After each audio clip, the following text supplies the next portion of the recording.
Get ready to talk hockey. Streaming from the Oilers Live Studio. Subscribe or follow today.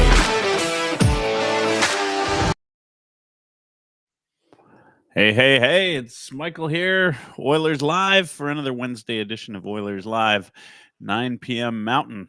And we're on iHeartRadio with, as a friend of Edmonton Sports Talk, thanks to Dustin Nielsen, Lieutenant Eric Matawanek, and the gang there for having us there. And, of course, you can find us on all our usual channels, youtube.ca/heavyhockey, Twitter at Oilers Live, or X. I'm still using Twitter. X at Oilers Live, Facebook/Oilers Podcast, and Twitch/Oilers Live. And if you're our one viewer on Twitch, please name yourself. We get at least one person joins in on Twitch every week. I'd love to know who it is. They never comment. They're never in the chat. Usually it's X and YouTube are our biggest followings. Dash is off tonight, so you got me and you got Ryan Lotsberg. We're gonna do well. We'll see how it goes. Might be a quick one tonight. As we go into midway through the week. Tomorrow night's Oilers versus Boston. How you doing, Ryan? Good. How are you? I am doing all right. Yeah. Excellent. I know it's a big day over in your side of the world. Happy birthday, my friend. Yeah, thank you. It is this is my birthday episode. So yeah, it's been a long day. Actually, out here on the East Coast, my birthday is officially over.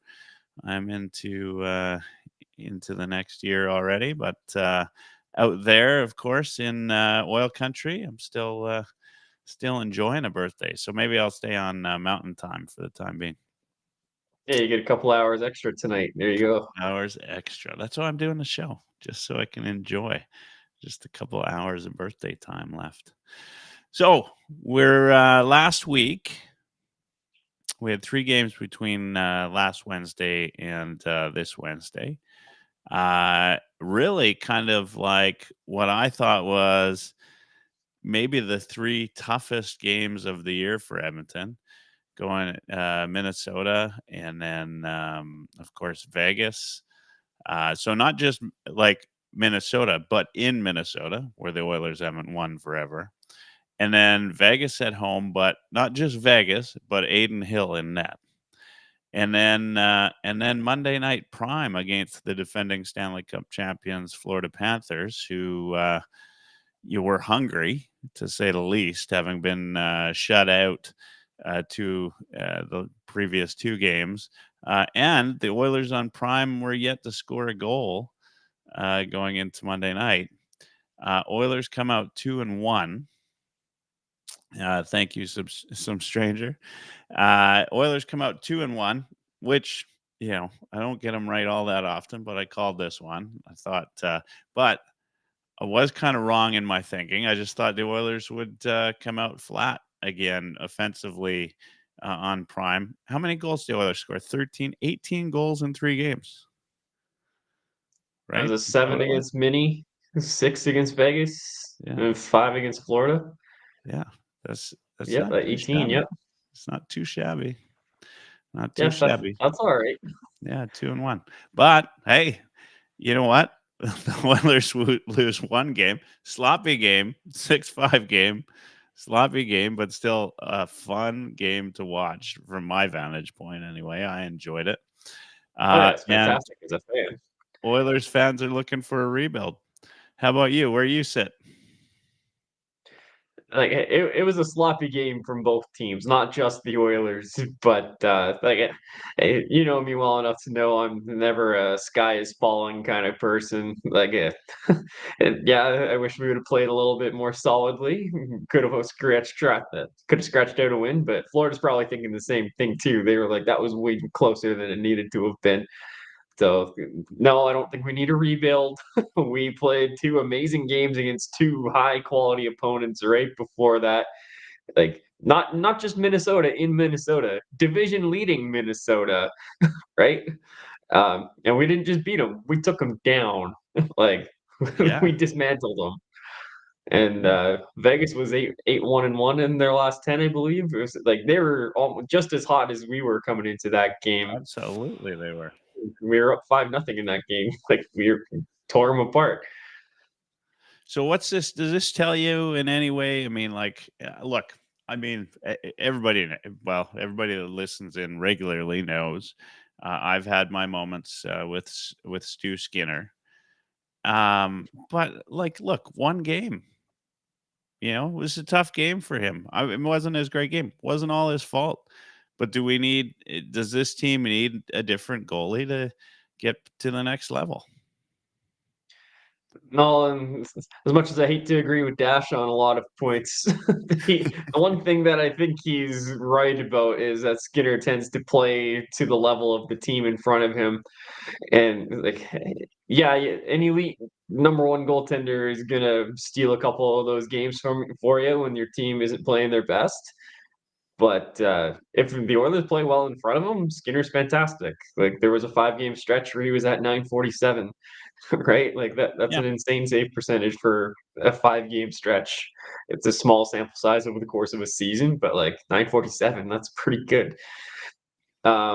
But yeah, if he plays or if the Oilers play like they did in front of him on Monday night, then you get the opposite version, which is below league average and not good enough to steal you games, which sucks. But the Oilers are good enough where they're not going to lay that many eggs. Like they're not going to lay eggs that often. Yeah, well, So and here, look at the way I kind of think of it too is, I mean, all these folks that would be out there, they're saying like, look, like we need somebody other than Stuart Skinner. Like they're looking at this in like the context of one game, right? Like Stuart Skinner's been great, as you said, 947 over a stretch of 5 games. And he does. He goes like any goalie goes on hot and cold streaks. But then like, look, what are they going to say? Well, we need Gustafson. We need Fleury. We need Aiden Hill. We need Bobrovsky. Well, I got news for you. The Oilers scored 18 goals on those goaltenders, and and like, I don't think Minnesota fans are saying like let's toss the goalies on this team because Gustafson and Fleury have been awesome this year, right? Aiden Hill, as you know, always shuts out the Oilers. And he's been doing, he's been good. But the Oilers managed to score past these guys that are would be the savior for an Oilers team that wants to go the extra level. And I think folks forget like we made it to Game 7 with Stuart Skinner. Like we got as far as you could possibly go and didn't get like totally washed out in game 7 or anything. It wasn't like a 7-1 drubbing, right? Like 2-1 game yeah. where Kulak kind of screened him on the game winner, right? Yeah. I mean, that's like, look, we don't need a rebuild. We had a bad game in 8-2 stretch, right? Like 8-2 stretch. It's a bad game. We were gonna have Jeff Aid on the show tonight. Sorry, Jeff, we didn't get you on. But look, the Sabres are gone through. They're on an 11 game. I feel bad for Sabres fans. I mean, this is a tough one, but they're in an 11 game stretch, and like go into a room full of Oilers fans and go into a room full of Sabres fans, and they're both at the same level of uh, like anger right now. And yet, both teams couldn't be on a further trajectory, right? Yeah, It is like you crazy. look It's at a little Ukko-Pekka bit of an Luukkonen. overshoot right now if you're upset about the Florida game. Right, and, like, you look at the goaltender that the Sabres have, like, Ukko-Pekka Luukkonen is one of the best young goaltenders in the game. He had an amazing season last season. Around this time of year is when he started to really turn it up last season, right? So, like, it just goes to show, like, it's not all on one player, and their young goaltenders are going to have inconsistent stretches. It's going to happen. Even the best ones in the world have inconsistent stretches. Like Bobrovsky, I did a piece last year where I went through all of Bobrovsky's games. There were times where he went 3, 4, 5 games in a row with having Oh, poor outings and then had to bounce back. Right? Vasilevsky, he's been swept in the playoffs before. It happens. yeah. Yeah, absolutely. I think what fans need to take from this, right, is the Oilers were in against 3 top teams. They came out of that 2-1. The one game they did lose was by a goal, right? Um, and it was a shootout, right? It was sloppy on both sides, as you say. And man, they had some good chances to tie that up. Like that game could have easily been a 7-6 Oilers game at the end of it all. So, Oh yeah. I mean, sometimes that's how games go, right? They're just high flying. You talk about it like the coaches hate it, but that's just how, a game like the flow of the game goes is the defense are in on it, all right? The defense are in on it. Everybody's going. It just happens to be one of those games where neither side can defensively get the game going. Well, And let's look at it from the other yeah, perspective too. Like Sergei Bobrovsky let in a couple of goals that he probably wants back. Like that Kapanen goal, that yeah, was an ugly one, right? You think he doesn't very. want that Connor Brown shot back from like Draisaitl's office, but on the opposite side of the ice? And oh yeah, Leon scored at that sharp angle from the opposite side too. So like there's three right there that Bobrovsky probably wants back. Absolutely. 100%. I just all of this to say is like, look, we got to take it a little bit easy right now. The Oilers are on a heater.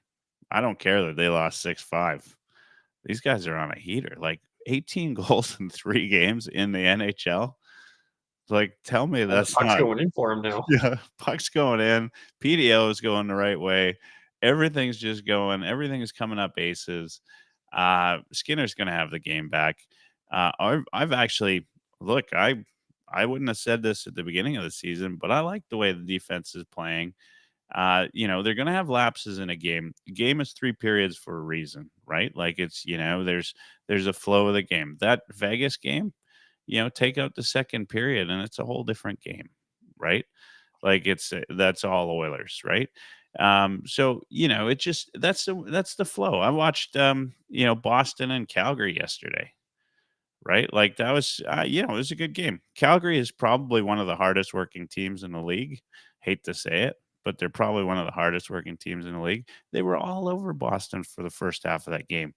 Boston comes out with the win, but it's the flow of the game. Momentum does a lot of different things. Oilers have been using momentum to their advantage. They've been doing it the right way, and look, you get down 5-0 like Vegas, and you're a proud team like Vegas. You're not gonna like let your foot off the gas. They're gonna keep coming. They scored a couple, like you score a couple in a stretch. That means momentum starts to go your way. People get a little bit scared. This team's not even full yet. Like we don't, we haven't seen RV, we haven't seen Kane, right? Like we've got, and Hyman. what a what a bloody warrior, legitimately. Like Yeah. guy goes, I mean, I'm still crying if that happens to me. I'm out for 2 weeks, right? You know what I mean? And he's he's there with all the Kleenex in the from the training room up his nose. He's got the fishbowl on and he's ready to go. Uh, yeah, I mean, this is a good team. Yeah, sure, there are ways and places that they can get better, but it is a good team, and we got to be happy with the way the defense has looked, considering that we thought every game was going to be 6-5, didn't we? Like, Yeah, at the start of the season, that's how we were yeah, thinking for sure. We yeah, let it up on offense and we were struggling on defense. We downgraded. So yeah, 6-5 games all the time. yeah. But nope, not how it's been at all. It's been quite the opposite. Yeah, and it's not gonna be like I'm not planning a parade here. I'm just trying to, like, level things out a little bit. I mean, like like any Oilers fan, I'm on all the, Oilers boards here and there, Facebook pages, everything like that, and so many people calling for Skinner's head. Just come on. Like, what? We talked about this last week. Tell me who you're going to get that's better than Skinner. Like, what are you No, going to do like that's they're better than Skinner? out of the guys that are available that are actually going to be able to you're going to be able to acquire in a trade. Yeah, Nobody. nobody. And like I love this method of thinking that says, Skinner's awful. Like we need to trade him. Let's just go get a different goalie. Like Bowman, you're doing a shit job. Get us a different goalie, right? That's just like for who? Like who are you giving up? Right?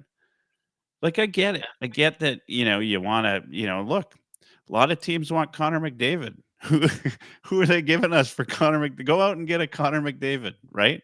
And tell the Like Sabres to go get Connor McDavid. See how yeah, that yeah. goes. Like you guys, like it's just not going to happen. There's nobody. Look, Colorado. I mean, they're not. That hasn't changed their life any, right? Like, you know, sorry, Colorado, but you're still they're 5-5 in their last 10. They lost the last one against Vancouver. Look, a good goaltender has a hell of a lot to do with how your defense looks. And I called it, if you recall. I said this is not going to be the magic bullet.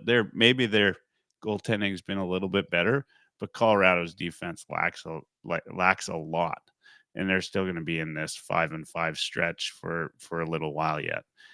In fact, And they're it's not like they went out and got Connor Hellebuck, right? They got Mackenzie Blackwood. yeah, yeah. Good young goaltender, but what's he done to show that he's an elite goaltender? Well, and everybody's like, well, I got to go do what Colorado did, get Blackwood, yeah. I mean, I Revamp don't know. both goaltenders, like overhaul your entire goaltending system. I don't know. I like, there is one guy, I like Vejmelka. I always wanted the Oilers to get, Vejmelka, but, Well, and and guess that what? Like, there's no guarantee that a goaltender going to a new environment is going to be as successful as he was in his old one. Like Alex Nedeljkovic is a great example. Fantastic in Carolina. He was highly coveted. And then I think it was Detroit that picked it up, and he was awful. And now Pittsburgh has him, and like I don't know, can't even remember where he is because he's not dominating. He's not playing well. Ville Husso is another one from St. Louis to Detroit, right? Detroit probably did exactly what Oilers fans want the Oilers to do, right? Go out and get the next best young goaltender that's stuck in a bad situation, but didn't work out for him. yeah, and some stranger says Ottinger got pulled today, right? Like, There you go. yeah. It Yeah, this happens. this stuff happens, right? So anyway, I just like cool your jets, guys. Like this is the team we got. Like we don't the Oilers in an 8-2 stretch do not want to rush and make a trade today. They might be looking. They might have been looking at Fowler, right? Who knows, right? Fowler was -3 the other night, by the way, in in St. Louis.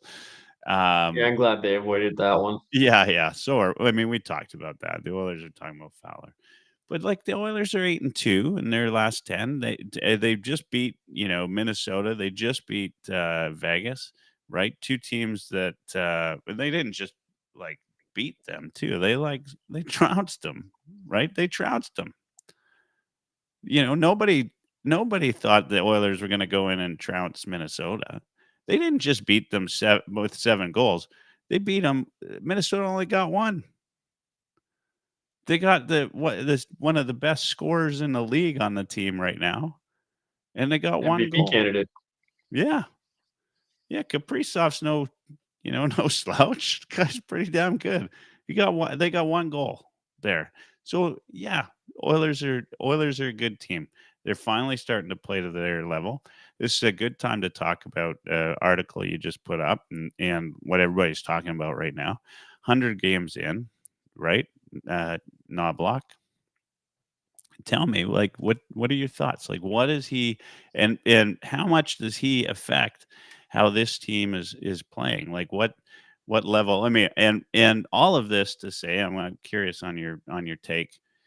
Oilers also had another guy that was before Knobloch, Woodcroft, and we were all excited. Same kind of numbers when he came in, right? Remember, he came in same Oh, kind of numbers, and then all of a sudden, he he got the slow start. He just didn't get out of it as quick. Is Knobloch different? Is Knobloch doing something special? Is he worthy of like a Jack Adams type of thing? What's your thoughts? Oh, yeah, Jack Adams is a whole other conversation. There's some Hmm. stars that have to align properly for that to happen. But I think Knobloch deserves a lot of credit. Like a lot of people might look at the situation and say, "Oh, he inherited a roster with McDavid and Draisaitl and Hyman and Nugent Hopkins and Bouchard and Ekholm." Like Woodcroft only got Ekholm for 20 games plus a playoff run plus the early stretch of last season, whereas Knobloch has had him for his entire tenure so far, right? But there's a lot of things that Knobloch has done that has spurred the success of the team. Like immediately coming in last season, he did two tactical changes. One was getting rid of that 1-1-3 system in the neutral zone that Woodcroft had implemented. It was just like a open highway for teams coming through the neutral zone. It was so easy to attack us with speed, and that was a big problem.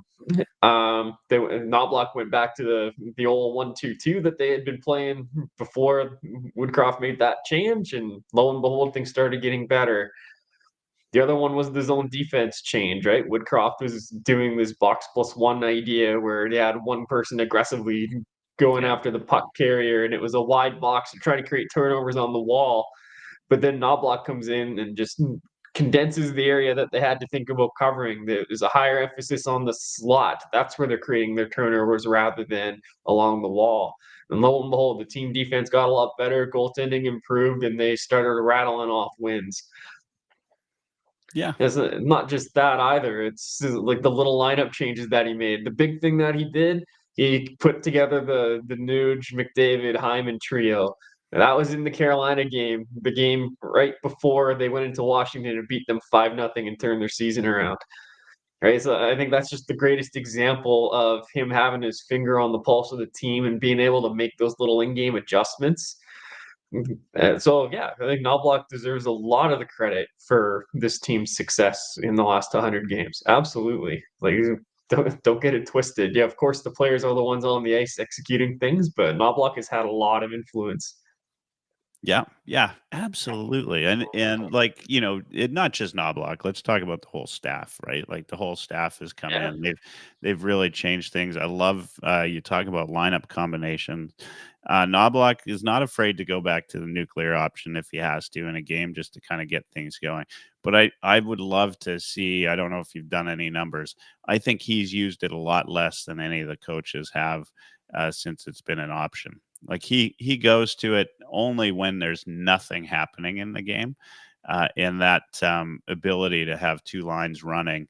And Draisaitl, man, well, I mean, some of this is on Draisaitl. I think just Draisaitl's getting better as he goes. Like he's just, Guy's been unbelievable. That's another conversation. yeah. I mean, shoot me down, but Draisaitl is like arguably the best player in the league any given night. Like he is, yeah, he's on a whole different level. I put out the tweet the other day. I mean, it was only 2 years ago that NHLPA vote was that Draisaitl was the best passer in the league. And he makes some passes that I mean, we got the benefit of seeing the whole ice, and I still am amazed that he sees it. Like I don't see it happening on the screen, and he sees it happening. And then from a goal scoring capacity, there is no single guy in the league that has been as consistent as he has, and he's done it just through like whatever. I mean, he does it on one leg. He does it, with whatever. He just like he is. He's not just a great player. He's a warrior, and How he does many it consistently. multi-time 50 goal scorers have been considered the best passer in the game? Yeah, yeah. Well, exactly. It's just ridiculous how good he is. And he's on the Oilers. I mean, this is a guy that look. Here's the other like y- w- McDavid. They always have put good players on McDavid's line. Yeah, Leon gets the scraps. Yeah, Leon gets his scraps and makes them good players, right? Like, I'm not. Look, I still think. Don't get me wrong. I still think McDavid's the best player to ever play the game. He's so fun to watch and so many great things about him. But depends on the night. Many nights I'm sitting there wondering, like, maybe Leon is right, but the two of them combined, absolutely outstanding. Love it, love it, and Yeah, we're I and we're think lucky. Leon doesn't get the respect he deserves in that conversation. Everyone always goes to McKinnon, Makar, Kucherov, and Leon's somewhere in there. But no, Leon's the second best player in this game right now, and Ab- Connor McDavid is the first. Absolutely. Yeah. Some stranger says, did you hear about Leon almost being traded for Kucherov? Yeah, that's been going around lately. Hey, look, Jeff Merrick. yeah, you know what? I love Leon Kucherov too. I mean, I would love him just as much.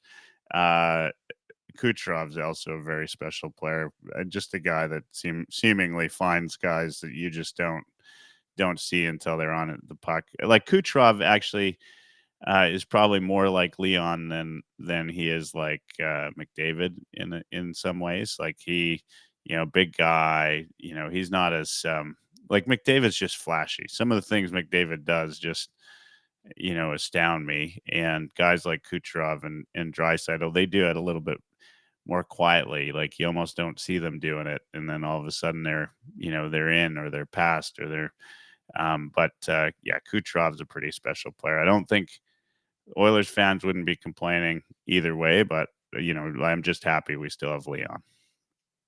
Yeah, I mean, both are fantastic players. Yeah, Kucherov is just subtle, right? Like yeah, it's the subtle change of release on his shot. Like he changes passing lane angles. He uses deception very well, and he's both guys are subtly dirty a little bit too. More so Kuch than Draisaitl, I think. Like Dry will give it to guys once in a while, but Kucherov he gets away with a lot. yeah, So there's that little bit of grease factor that might be nice to have as well. But like, it's nice to have that versatility that Leon has. He can dominate from the center position and he can dominate from the wing, whereas Kucherov is pure winger, right? yeah, That's why I'd rather have Dry. But yeah. I would And have when liked Draisaitl's on in the dot, like he's unstoppable. What was he? 75% the other night in against Florida. I didn't see it, but I didn't see the Just a number, little but it wouldn't update. surprise me. He's fantastic. That team that the Oilers were so piss poor defensive about is back up again. They're in second intermission in Minnesota, 4-1 on Minnesota as well. So um, you know, I mean it's a good look. Florida's got a good team, right? Like Yeah, yeah, they got shut out two absolutely do. games in a row. It happens on the road. Like shit happens, but Florida's got a good team. It was a run and gun game. I hate Florida. I hate them. I mean, and as we should, right? Like that's the team Yeah. we took this. The Oilers took the 7 games. But they've got a good team. Can't deny that. Yeah. So I hate Kachuk. He's real easy to hate. Oh, is he? He really is. Yeah. Well, what do you think? What do you think of that goal? By the way, the one was it a kicking motion in your mind? No, I didn't think it was a kick. Yeah. I mean, I played soccer most of my life. Like, you gotta swing your leg in order for it to kick. He rotated his foot, and it also went in off of Skinner's pad. Like, Tkachuk was not the last person to touch it before it went in the net. I don't know if that matters or not. I feel like it probably does because he didn't kick it into the nets. Like, it was going wide if Yeah. Skinner didn't knock it into the net, right? So I thought it was a good goal. A good goal. Unfortunate bounce, and it's the way she goes sometimes. Yeah, and that game that game was a lot of unfortunate bounces both ways. It just Yeah, you got one that went off of Emerson's back and then behind Skinner. Like, what yeah, are you gonna do? yeah. Yeah, I mean but I'll tell you what, I found the game incredibly entertaining. And it was Oh yeah, also good that the Oilers got the monkey off their back and were able to score on Prime because that that kind of step thing one won. is down. Yeah. So I mean, they got half of it right. Now they just got to get the. Are they back on Prime at all for the year? I imagine they will be. Like the Oilers have gotten a lot. Like they get the more national games in the States than any other team right now, which is amazing. Like that's awesome. That's the way it should be because Connor and Leon, right? Mark your best But players. Absolutely. got to showcase your best players. Yeah. Yeah, and typically, the league hasn't been great at that, but when you have a team like Edmonton that has a really good, solid shot of making it back to the final, why wouldn't you? Right, like that. That's just smart marketing.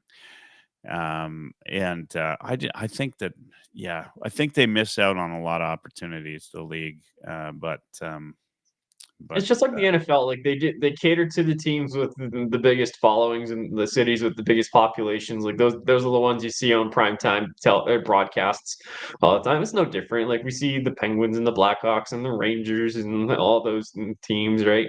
You get sick of seeing them in the yeah. spotlights. Like it's awesome to see that. And even if I'm obviously an Oilers fan, like look behind me, but it's just nice to see a different team getting some love in primetime once in a while. Yeah, well, look, I consume a lot of NHL media, like coast to coast, right? Like whether it's Western-based media, Eastern-based media, and I will tell you that this is the most I've heard people talk about the Oilers in a very long time. And like not just talk about them, but it's clear they're starting to watch, right? Like they're either watching the replays if they're going to bed early, or they were actually watching the game for the first time in a long time. It used to be, prior to last year, like if the Oilers hadn't gone to the final, I think it would be a different story. But now it's like, and look, I know media, they're not supposed to be fans of any team, but hell, you can tell, right? Like you can tell right away, if they like a team, they don't like a team. This is a different year for in terms of how they're viewing the Edmonton Oilers. I think at the start of the season, there was that sort of hesitation because of the way the Oilers started. They weren't putting the puck in the net, the 0-3 start. There was some concern, but now that the Oilers are back, kind of going in the right direction, one of the best teams since mid-November probably. Um, the media, there's definitely been a change. uh, Media folks are talking about the Oilers more. They're highlighting these games like the Vegas Edmonton game, like the Minnesota Edmonton game, like the Florida Edmonton game. They're talking about it more. They understand the players. They know who's hot. They know who's doing. It's clear to me because I would shake my head so many times. I'd be like, God, man, like, did you even watch the game? Like, if you even watched the Oilers this year, like, or are you just like spewing something that you read from somebody's blog post somewhere, right? And this year it's felt a little bit different. So it's a testament to maybe the way the league's marketing now the Oilers, or maybe a testament to just people recognizing that the Oilers are a true contender. Yeah, probably a little both, but yeah, I think people are just starting to wake up and see it now. Now that we've been to the Cup final, that gives us some legitimacy, gives them more people a reason to watch for sure. So let's talk about Zach Hyman, because this is a guy that we should be talking about, right? Like right now. I mean, Yes, we've sir. got early season Zach Hyman, and now we've got late season Zach Hyman, who looks like he's going to try to make a case for 50 anyway, even though he started a little bit late. Thoughts like, have you noticed anything in what he's doing differently, or is it just are we talking like PDO is going now in his favor, a little bit more puck luck? Like, what are your thoughts in terms of Zach Hyman's play? No, he's finishing. Right? He was Yeah, generating chances earlier in the season too. Like it's one thing if a player is not scoring, but you get real concerned if they're not generating any chances. Hyman was generating chances earlier in the year. He just couldn't finish. Like I remember one play in particular where McDavid fed him a beautiful pass backdoor, but it just like hopped over his stick. Yep. Like I can't remember the game, but I just remember that replay. So there's things like that happening. Like whereas last year, like he would just stand by the post and it would hit him and it would go in, right? But now he's got some confidence. Like that shot that he like, it was the first goal of the game for the Oilers against Bobrovsky. Like that shot from outside the slot over top of the blocker on Bobrovsky was coming out aggressively to challenge. Like I'm surprised he found any space there at all. Like that was a fantastic shot. So it's things like that. I mean, 6 goals in 6 games since coming back from that injury. He's rolling, and it's great to see. Yeah, yeah. And Nurse too. Nurse has been better since his injury. I mean, maybe these guys just need to McDavid since he come back, he's been better. They needed some Just time off. That's all it yeah, was. these guys just Okay. needed to get knocked around a bit. Feel like they're back in playoff hockey mode, right? Get a little knocked around. Maybe that's what the hope will be for Kane when he gets back in the lineup, and we'll see how he goes when he gets there. Nathan Big Absolutely. Uke says Hyman not scoring was also a product of the team's luck or play. Oiler playing so much better. Hyman is putting pucks in the net. He's getting 35 to 45. Dry's getting 62. Those are pretty big numbers. If Dry gets 62, oh man. Oh man. Black As Mascari says as maybe long I as need he's an near the injury. league lead, Yeah. that's gonna be close. Maybe there's some, Black Mascari says maybe I need an injury. Maybe there's something to this because I was out for 2 weeks, as you know, sick as a dog, just absolutely crazy. I played back-to-back games Saturday, Sunday in men's league. Won a little championship. We have a playoff every year. Came back, helped captain the team to the championship win on Saturday. Had a really great performance, lots of assists, and then Sunday in a 4-3 loss, I scored 2 and was +2 for the night. Probably one of my better offensive outputs. So hey, maybe I'll just need just an injury once in a while to get us back on track. McDavid, every time he comes back from injury, that guy it's like he's at a new level. Yeah, you don't want to injure that His guy. Yeah. his legs get a little bit of rest. Yeah, Everyone else still has the lactic acid built up. He has a minute to let it get rid of all that and get a mental abs rest and comes out fresh. absolutely, yeah. So the Oilers have, I'd say a little bit of an easier, schedule, going into Christmas, right? Of course, they're, at home until the Christmas break, so that's kinda gonna be nice for them. They got Boston tomorrow night, San Jose, and then Ottawa, although, Boston and Ottawa's playing great as of late. They're Yeah, they're getting one of those teams that can goaltending, surprise you. getting everything, you know? Yeah. Um, San Jose, hey, they almost, won last night. They were, they did everything they could. Celebrini, he's the real deal. Like, he's a good player. He's a Yeah, pretty good. I haven't got a chance to watch him much yet this year. I'm excited to check him out. Point a game as a rookie, pretty good, pretty Yeah. exciting. So yeah, I'm excited to get a good close look at him. Connor Bedard, on the other hand, I mean, he's the real deal. He'll get it together. But I was a little bit surprised. He just finished his first 100 games. I think he was about 87 points. I have to look it up to be precise, but about 87 points.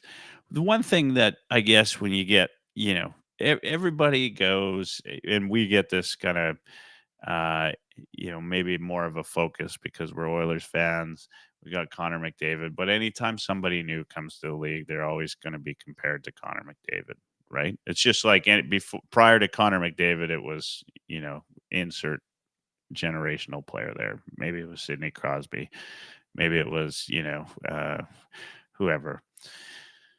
But I remember when Bedard came in and oh man, like he's going to light it up. He's going to be, he's going to be Connor McDavid type of numbers, right? Like he's got it, and he slowed down. McDavid's never slowed down. I mean, this is more about McDavid. Like this is a guy that just has never slowed down. He just continues to kind of keep that pace. He's the only player to have one of three players, right, to be a point, an assist a game, on pace for an assist a game, right? Yeah, it's Him, ridiculous. him, Lemieux, and Gretzky. Just unbelievable, like how consistent Connor McDavid has been since he entered the league. Bedard is great. Don't get me wrong. Bedard's a great player. Austin Matthews is a amazing scorer, probably the best scorer in the league. Well, at you know what, I'm gonna say it. Austin Matthews is the best scorer in the league. I call Draisaitl the most consistent, but Austin Matthews is the best. He came in and what was it, 4-goal night? He had that first game that he First came game. in, and everybody's talking like, yeah, Connor who? Well, now we know, right? Like it's enough years have passed. We know who Connor McDavid is. And there's only a couple players that have ever been in the league that are just as good as him, and it's outstanding. Big Yeah, U that term says, generational gets thrown all around an awful "Oh, lot these days. Yeah, like, it's getting ridiculous. Actually, it's been ridiculous for quite a while now, right? yeah, Like the coverage of the draft is way more in depth than it's ever been. We've had a lot of good players come up recently, but like if we want the next Connor McDavid, it's like okay, cool, we love Connor, but like what's next? What's next? What's next? Right? And I think we're a little eager to throw that generational term on a lot of guys. Like Alexis Lafreniere had that for a oh little while, yeah, right? Coming out of that draft. But again, good player, but not up to that level like Matthews and like you say, Bedard. My thoughts of Bedard was fantastic player, great shooter, good stick handler, very smart hockey player, but not to the level of McDavid, right? Like he's not. I don't think he's going to be that face of the league type of player. It's not yeah." a knock on him, but Bedard's he's great. unbelievable. These guys are great. Like they're great players, right? But like Yeah, generational means once in a generation. yeah, and that's legit where McDavid's at. And when you Yeah. and I think the only people honestly that are qualified to say that are people that watch the Oilers night in, night out, because they see. There's never like when he's on the ice, it's clear he's at a different level than everybody else. Like It is it's just something pretty obvious. much every shift that just Yeah. makes me go, wow, or it Yeah. takes me off the edge of my seat. Like he is I'm another level. always amazed by it. Yeah. There are great players. This is actually I love the caliber of play of the NHL in recent years. I do think I believe anyway, and I was going to say tell me I'm wrong, but we're not playing that game today. But I do believe that this is like we've got some amazing talent in the NHL, unlike we've seen, and a lot of it has to do with you watch the drills the kids are doing as they're growing up now, the resources, the talent that is able to just being able to even as an adult player, if there's something you want to know, just YouTube it. And there's drills there, right? Like there's so much available to players. They should be better skilled than they were. When as Glenn said, "Happy birthday, old guy." As an old guy like myself, growing up, there's more available to the players now, and I think we're seeing it, right? Like Yeah. There's there's also been there's a just great cultural shift players in the coming up. game. Yeah, and there is. Yeah, you're right. You're right. Yeah. But it's Like the fighter, still the all of instigator is that, dead. and we're not getting the like the fancy players are not the ones that are producing the points. They're making some nice highlights, you know. But it was only a couple of years ago. What's his name with Anaheim? There, like Oh, was Zegras. Zegras was the talk of the league, right? Like this was, how exciting. Kind of like as we know, like a Robbie Shrimp kind of guy, right? You Yep. know, those guys were getting a lot of airtime, right? They got at this All-Star game, like Zegras was like the bell at the ball, right? Like he was getting all this airtime. He was the guy, the guy that, but when it comes down to it, I mean, you don't see McDavid do those kind of things. He is just a solid, like absolutely RoboCop style of skilled hockey player that goes out and edge work and everything. But he's not doing the lacrosse goal. He's not doing. He just does well when he does fancy things. It's only because of the speed he does it at that it's fancy at all. He's just so good from a skill level that it looks fancy, right? Do you know what I Right. mean? Yeah, Yeah, yeah. Like, it's yeah, not just the speed of his feet, it's the speed of his mind and the speed of his hands. And, like, some of the like, he had that through the legs goal against Dallas in the regular season a couple of years ago, that yeah, was pretty sick. But, like, a lot of his other highlight reels, you're right, there's speed, like, he's walking through 4 guys like he did against the Rangers, yeah. I or, love like, that goal. he walks Morgan Riley one-on-one and Yeah. roofs it on, on the goalie. Yeah, you're totally right, like, he's not gonna do the lacrosse move, and he doesn't need to, right? But, Yeah. he gets it done and gets us excited doing it too. He's Oh, flashy in his own way. absolutely. He is flashy, and it's fun. It is fun to watch. But as I said, there's a lot of great players in the league. It is. I think I've really enjoyed the caliber of the NHL over the last 5 to 10 years. These guys coming in. I look once in a while watching a guy like Zegras or like a Robbie Shrimp when he was in the league. Like that's fun. It's good for a show. It's good for the All-Star game. There's a reason, though. Who's the guy, the YouTube guy that's super Oh, popular? Pavel Barber, him? Yeah, Pavel Barber, Yeah. right? Like, there's a reason he's not in the show, right? Like, there's so many aspects to the game that you got to be good at, um, and that's just the nature of it. There's a lot of things happening. Hockey IQ is a lot of it. What happens outside of the puck, right? Like, what you're doing when you don't have the puck is just as important. Guys like McDavid, Draisaitl is like, you know, you that's again another thing that's Draisaitl just is in the right spot at the right time all the time, right? And it's fun. It's fun to watch when if you're a true hockey fan, and I think Oilers fans are smart fans for the most part when they're not freaking out about a loss. In the moments where they're being rational, yes. It's an educated fan base, absolutely. Yeah, yeah. I was Like, so what's your thoughts on that? I mean, this was I laughed a little bit about this because it was we had a 5-game win streak and it wasn't an easy 5-game win streak. It was a tough stretch of games there.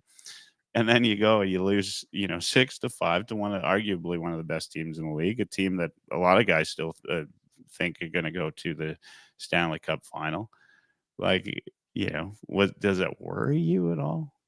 Like, so I think this game has created so much panic or worry or concern just because of who the opponent was, yeah, right? This is the Florida Panthers. It's not just because they're the reigning Cup champs. They're the team that beat us in the Stanley Cup final, right? This is the litmus test. It's like, yeah, great, we got to the Cup final. Florida's the only team ahead of us right now in our eyes. Right. So how do we stack up to them? We got to show that we can beat them, but we didn't. We laid a bit of an egg, played a sloppy game, and gave up 6 goals and lost. A lot of the same, like a lot of the criticisms of our team. Skinner not playing well enough, Bouchard making a mistake that leads to a goal against. Some bounces here, there. There's some things that happen, and it happens at that moment against that team in the primetime spotlight. And it's like, okay, now we get to talk about all our concerns about our team again, right? So if this was the next game, if this happened against Boston or on Thursday, right, it yeah. wouldn't be as big of a deal because it was Boston, right? But it's a bigger deal because it's the Florida Panthers. And 100%, right? Like that's kind of That's exactly the way it is. It's about the team. Some of it probably has to do with Prime, right? All the fuss about being on Prime is kind of like the newest hockey night in Canada sort of version, right? Do you know what I mean? Like it's like Monday Night Football. It's kind of got that little bit of a feel to it. It seems like a bit of a bigger deal when you're watching it on I was going to say TV, but I guess it's not officially TV, is it? Um, Yeah. so I think all of those things factor in 100%. It's Big Uke says next three: Boston, San Jose, Ottawa, more important. In fact, that's 100% it, right? Like this is, I think, what this is when you kind of look at the team and say, what do you have here, right? Is how do you respond to a loss after a nice little, like, there's a lot of teams will win 5 and then lose 5, right? What kind of team are the Oilers? Are they an 8-2 team, right? Dude, is this legit? Are they going to win 5 and now take the next stretch and win 3 more before they go into the Christmas break, right? How does that look, right? So this is a good chance to now let's maybe switch gears, talk a little bit about that, and then we'll call it a night. We've got we're not going to be on Christmas Day. It's just not going to happen. I know people want nothing more than for us to be there for you on Christmas Day, but you'll have to watch your basketball and that's it. But between now and New Year's Day, there's 6 games. Sorry. We'll do it in stretches of 3, and then we'll call it a night. I want to say thank you to everybody for tuning in. By the way, this has been great. YouTube.ca/heavy hockey. If you're on there, hit the like button because that helps us out. Just for views, etc. After hit subscribe if you're not subscribed already. Twitch.com/Oilerslive, Facebook.com/Oilers podcast. All good locations. Or if you're watching on X, it's good place for you. X at Oilerslive. All right. And then I forgot our friends. We're friends of Edmonton Sports Talk. The guys, Dustin. By the way, did you see the Dustin Nielsen, Lieutenant Eric? One of their listeners put together some oil paintings of those two. Absolutely classic. Yeah, those are epic. Yeah, It's fantastic. Big shout out to, and sorry I don't know the name, but I reposted it on my honestly awesome. Those guys, Nielsen, Lieutenant Eric Matawanek, all those guys, Gazzola, Reed, great. If you got a chance to tune in Edmonton Sports Talk during the day, do that. We're happy to be on there, do their late night show here Wednesday nights, 9 p.m. iHeartRadio, tune in, all of that. All right. Now let's get to the games. We've got Boston tomorrow night, 7 p.m. They're coming off 4-3 win in overtime against Calgary. San Jose on Saturday. It's a matinee. It's not. It's a matinee, 2 p.m. Mountain, and then this is a back-to-back. They're going to play Ottawa. Ottawa's been on a pretty good streak lately. Let me just see what. I just know I keep hearing about them winning lately. They're actually playing really well. Yeah, 7-2-1. They're in a 4-game win streak right now. So they're getting goaltending. They're getting everything. They're not playing tonight. Who are they going to be playing against next? Ottawa be playing against the Flames. We'll see how that goes. Flames are starting to die off a little bit there. I think they're about 500. They're over fake 500 for the season, but they got a losing record. Let's call it what it is. All right. So Boston up next. How do you think the Oilers will fare against Boston? I think that's a dub. I think Boston is kind of become pretty mid. So yeah, and Calgary handled them in the first half of that last game. That they had to come back and win that one in OT. Good on them for doing it. Swayman's not been as great lately. Defense is struggling a little bit in Boston. I'm taking the Oilers in that one. Yeah, Boston's got one of those records that's really surprising to me. Like, they don't have a bad record, right? Like they're what do they got? They're pretty close to what the Oilers' record is, but their goal differential, they're minus 18, right? Like Oh, that wow. doesn't happen very often for teams. They don't have that kind of goal differential, and they're not on the winning side of the stats very often. But yeah, I'd take the W in that as well for Edmonton. I think Edmonton's going to look to get back on track. San Jose, I think this should be, as long as the Oilers don't take foot off the gas, this should be a good night for Edmonton, or a good afternoon for Edmonton. Yeah, What's your quick what's your conversation on that one. yeah, brief. Yeah, very brief. What's your thoughts on Ottawa, though? I mean, here we got another Kachuk coming to town. Got a team that's on a bit of a heater. They're looking to finally make a move. They're actually not that far out of a wild card spot, I think, or they are sitting in a wild card spot. Sorry. They're only 2 points back at Tampa Bay. Of course, Tampa Bay's got a couple in hand, but they're on a heater. They're going to be coming out of Calgary. They've won 4 in a row, it looks like. Yeah, 7-2-1 in their last 10. Thoughts on that one on a back-to-back after playing San Jose the night before? Ottawa is kind of in that meaty middle of the pack for me too. Like they've got the skill on the roster. Like they can surprise you at times, right? Like Kachuk, Stutz, down the list you want to go. Defense is good.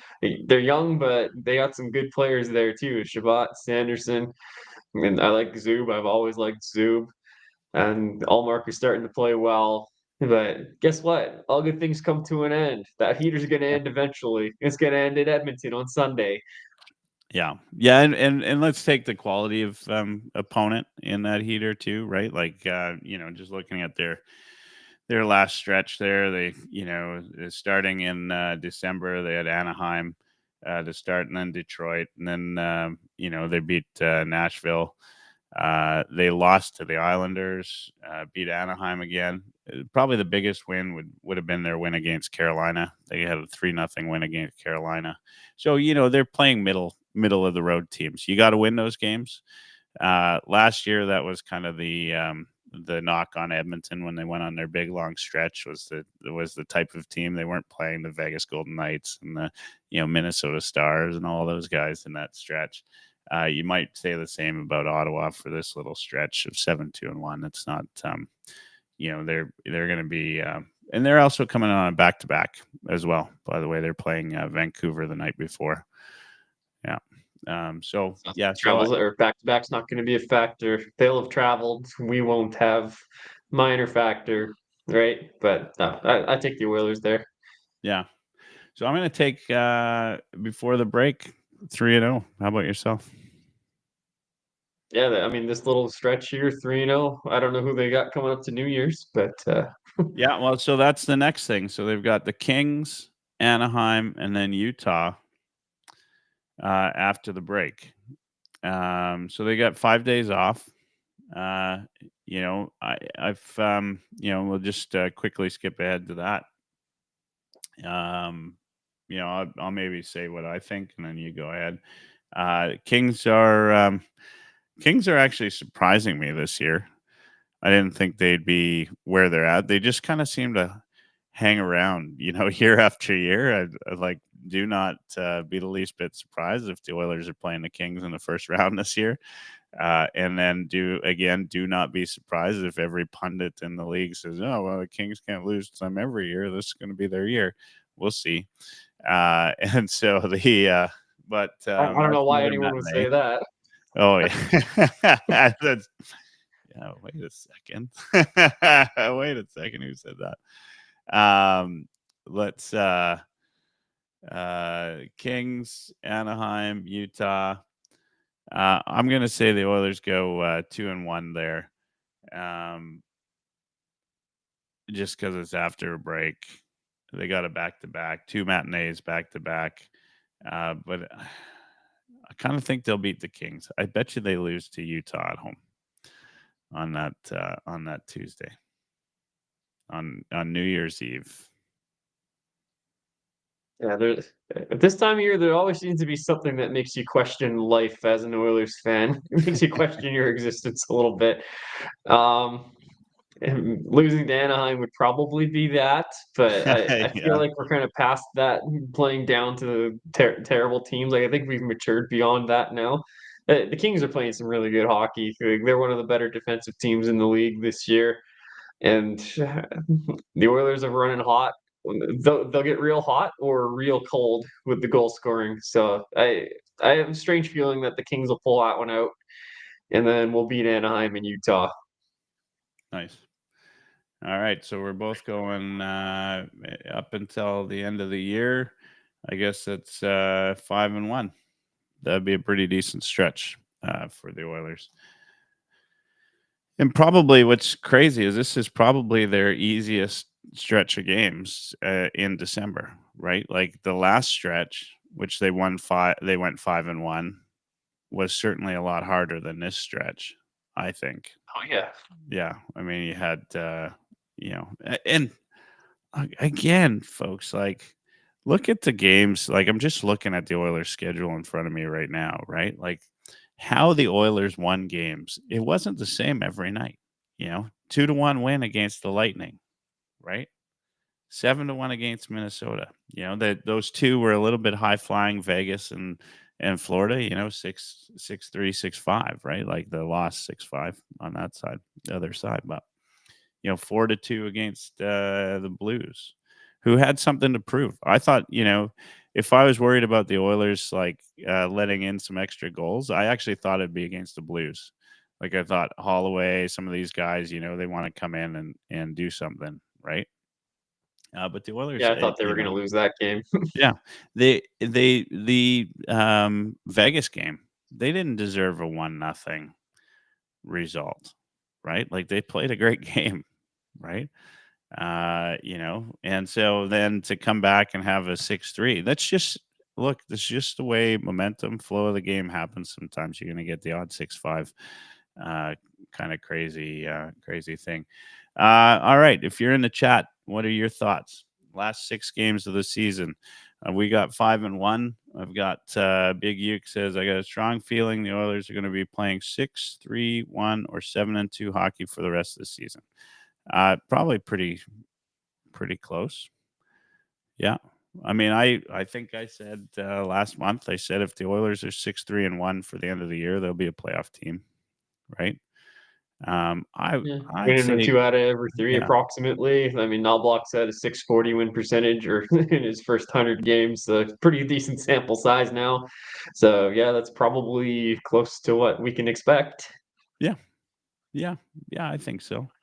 I mean, it's look, it's hard to say. You never know what things happen. The Oilers, when we talked about this at the beginning of the season, Dash said, "Well, the Oilers haven't had any injuries yet."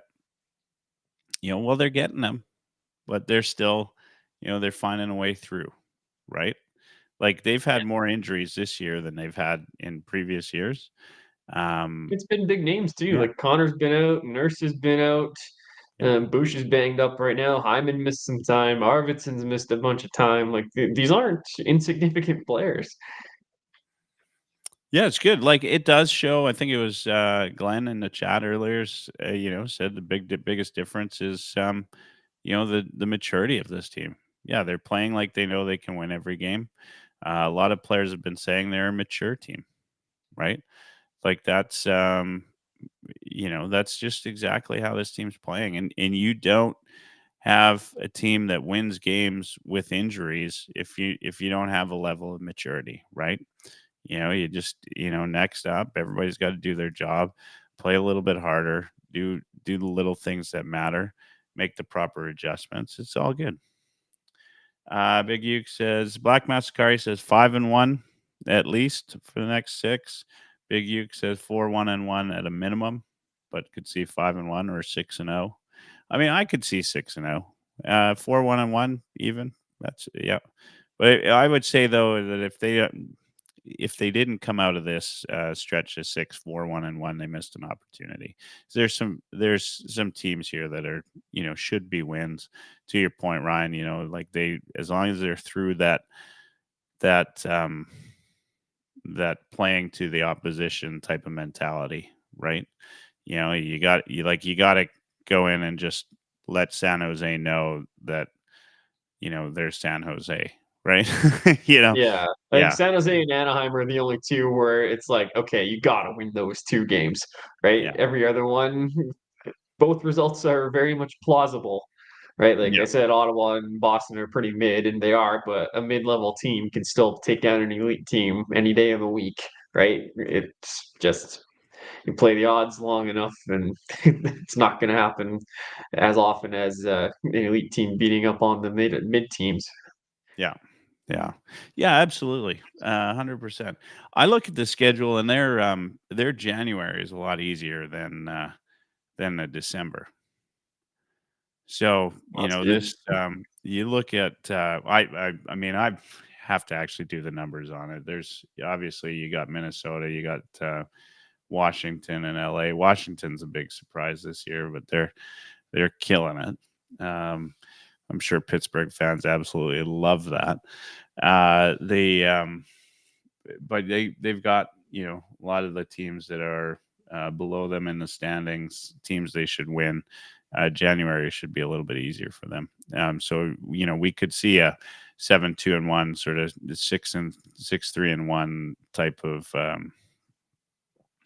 uh, of January, and that's exactly. Yeah. If JJ the says Oilers I could worry get about the through first period December of the and game. January, sorry, I'm What's that? talking over you. If the Oilers can get through December and January playing good hockey, that's a win. Like they usually struggle as the days get shorter.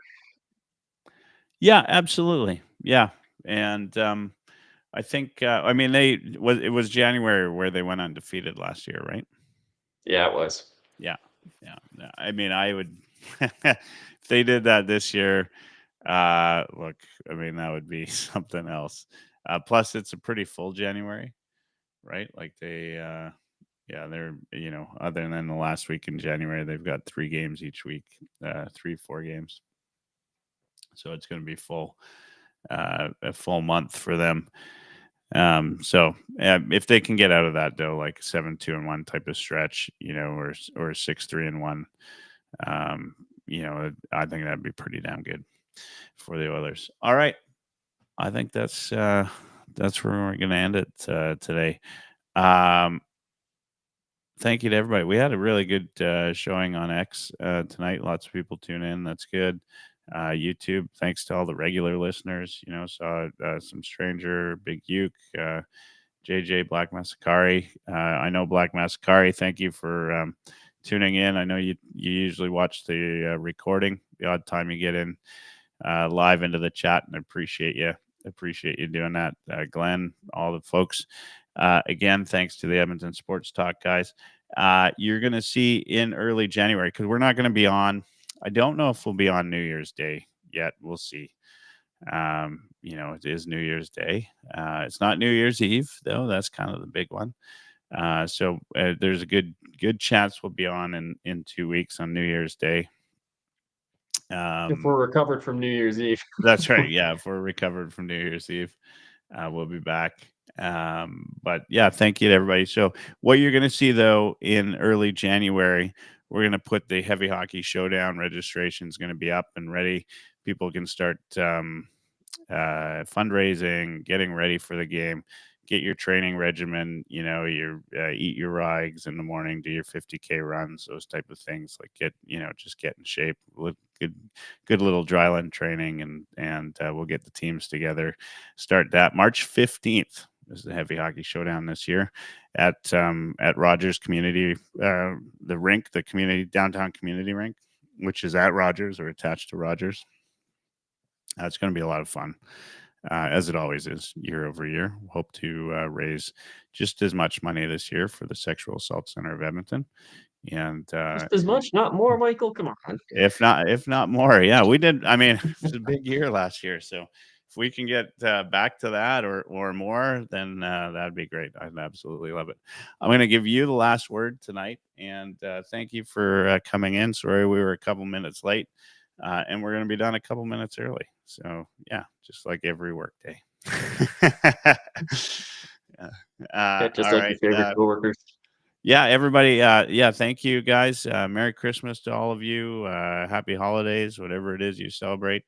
Appreciate you coming in. Really appreciate you tuning in. Again, go, if you're not there right now, go to youtube.ca/heavyhockey. Give us a subscribe. Hit the like button as well. Do that right now before Ryan finishes us off. And Ryan, finish us off with some last words, and we'll close it for the night. You know the drill. You're up. All right, sounds good. Yeah, just take the opportunity to, as always, tell people to relax a little bit, right? Yeah, it's a frustrating loss we had on Monday to the team that took us out in the Stanley Cup, but zoom out, look at it objectively. It's one game over the course of 82, and the Oilers have been playing real well lately. So let's just enjoy the ride and enjoy the quality hockey team that we get to watch. Yeah, as always, thanks for tuning in, guys, and look out for the EST Hangout tomorrow morning. Dash and I are going to be on there with Matt Iwanek and Jasmine, so that's going to be a lot of fun tomorrow. So, yeah, tune in for that, and look out for new content on heavyhockey.com as always. And Merry Christmas, Happy New Year if you guys don't get a chance to connect before then. But for now, have a good night. Thanks for watching.